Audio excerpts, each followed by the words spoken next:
pick up the stones, pick up the grapes, pick up the seeds. అంటే క్లాస్లో జరిగేవే కదా ఇవన్నీ, మీరు రోజు వింటున్నారు.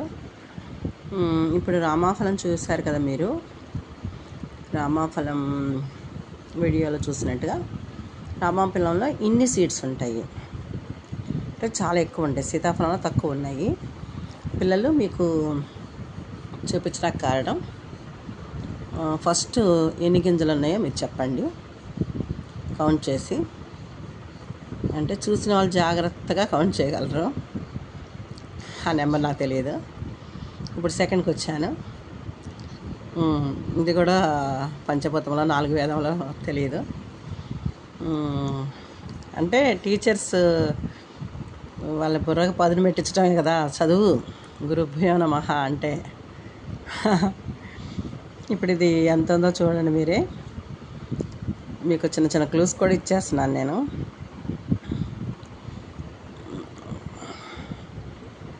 మొత్తం ఇవి ఎన్ని సీడ్స్ చెప్పండి నాకు లెక్క పెట్టి.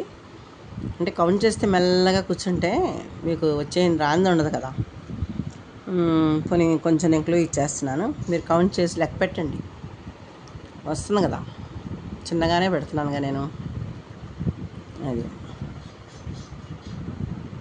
నెక్స్ట్ మీకు ఈజీగానే కనిపించేస్తుంది ఆ నెంబరు.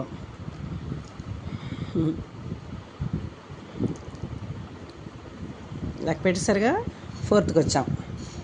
చాలా స్లోగా వెళ్తాం చూడండి, మీరు కౌంట్ చేసేటట్టే వెళ్తుంది. కొంచెం పెద్ద నెంబర్ కదా. రామాఫలం గుజ్జంతా పిసికాము.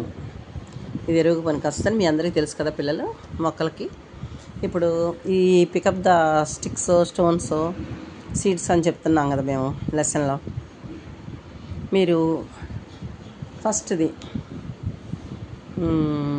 ఎవరో కొలది 22 ఉండొచ్చు, మీరు లెక్క పెట్టారు. 5 ఉండొచ్చు, 11 ఉండొచ్చు, 22 ఉండొచ్చు. మీ క్లూ దీనిలోనే దొరుకుతుంది. మీరు జాగ్రత్తగా వాచ్ చేసి ఎన్ని సీడ్స్ వచ్చినాయో. మాధవ్ సాయి నా డియరెస్ట్ స్టూడెంట్. అంటే బాగా చదువుతారు పిల్లలందరూ, అందరూ డియరెస్టే. అంతే, ఎంత ఉందో నెంబర్ కౌంట్ చేసి నాకు వాట్సాప్లో పెట్టండి నా నెంబర్కి. యూట్యూబ్ అంటే నేను అంత ఇంకా కమెంట్ సిస్టమ్, ఆ కమెంట్ సెక్షన్కి అట్లా వెళ్ళటం కష్టంలే. వాట్సాప్ కూడా నేను చూసినప్పుడే, ఎప్పుడు చూస్తానో తెలియదు. మీరు కరెక్ట్గా పెట్టారో లేదో. ఇదంతా మొక్కలకు పోద్దాం. రేపు సండే కాబట్టి చాలా జాగ్రత్తగా కాసేపు కూర్చోవచ్చు.